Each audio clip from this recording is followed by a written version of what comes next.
Hey, how's it going? This is Gray from Akazashi's Tea House over in Japan. Are you good? I hope you're feeling genki. Are you ready for some Spawn? How about some Gunslinger Spawn? Now, this might be a little bit of a brief waffle, so if you want to go straight ahead to the story summary, I always put the link in so you can just click ahead to it if you want, but just bear with me because I want to talk a little bit about Javi, Gunslinger Spawn. We've been through a lot together, you know. Can you believe this is issue 20, which I've got a review of today? It came out, it's Wednesday, May 17th. It's still priced at $2.99. Fantastic, isn't it? I'm so happy about that, guy. I really am. And it's written by Todd McFarlane, and it's got the art, yet again, still, after 20 issues, by Brett Booth. And I'll tell you what, Brett Booth is one of the reasons I'm still buying this series. Another part of that is that it's just a hell of a lot of fun. You know, it might not be the greatest writing, it might be a bit clunky, it might be appealing to more like teenagers from the 90s. Like me, whatever. But yeah, I'm really enjoying it, and I'm still reviewing this 20 issues down the line. If you want to check out on my channel, I've got reviews for all of them. Back in, was it September when issue 1 dropped? 2 years ago it will be. It'll be 2 years in September. How insane is that? Can you believe it, Javi? No, I can't either.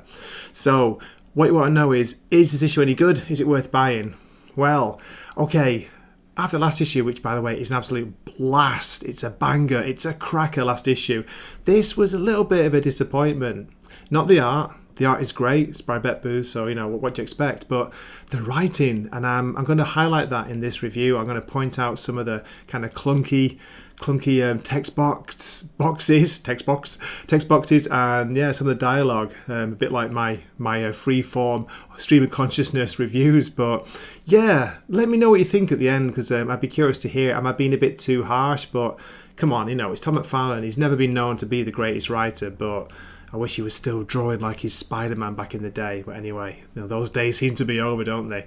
So, is it worth buying? Okay, well, not a lot happens. We get the reintroduction of a character that you saw back in issue 4. We get some awesome art, as I already said. But as I say, yeah, if you skip this issue, you won't miss anything. Okay, so sorry about that. But I'm still buying this series, and I'm still going to get the next issue because it looks awesome, and it's got, you know, one of the best characters, I think, at the moment. Best current characters by Image Comics, Gunslinger Spawn. Okay, please keep watching. Here we go. After last issue's spectacular battle between the Angels and Spawn and Gunslinger Spawn, this issue sees Javi, Gunslinger, basically looking to take a break, recharge his batteries. He heads to Taylor's apartment, but when he gets there, Taylor isn't around. Javi kicks off his boots, lays down on Taylor's bed, ignores a call from She-Spawn, and has a much-needed nap. Then we switch scenes to Taylor. He's out because, as Todd McFarlane tells us, he's got a bad case of the munchies. Then we see his cool motorbike, but watch out! There are 3 thugs hanging around the bike. You know it's going to end up getting messy here, and it very quickly does. They grab Taylor, knock him flying, and tell him they're going to take his bike. Not only that, they're going to steal his beers as well. Taylor tries to fight back, gets a kick in, gets a punch in, and then one of the guys rides the bike over his hand.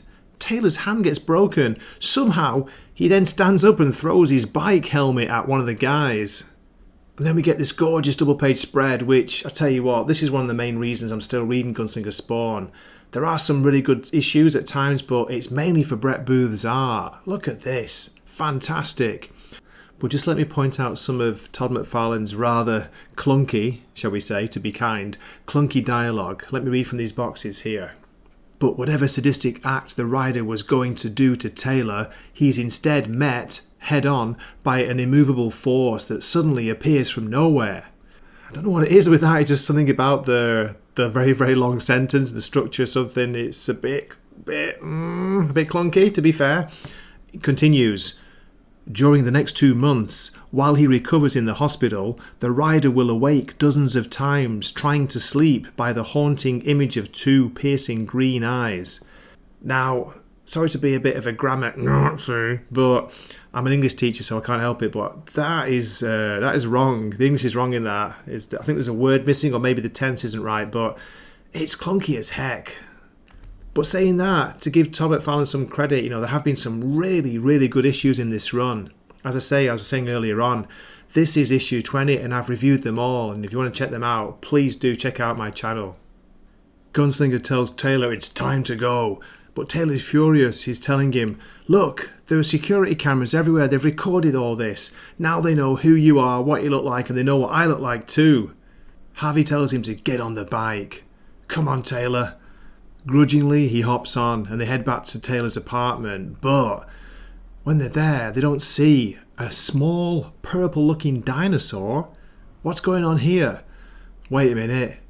Is it time for the reappearance of a woman not seen since I think it was issue 4?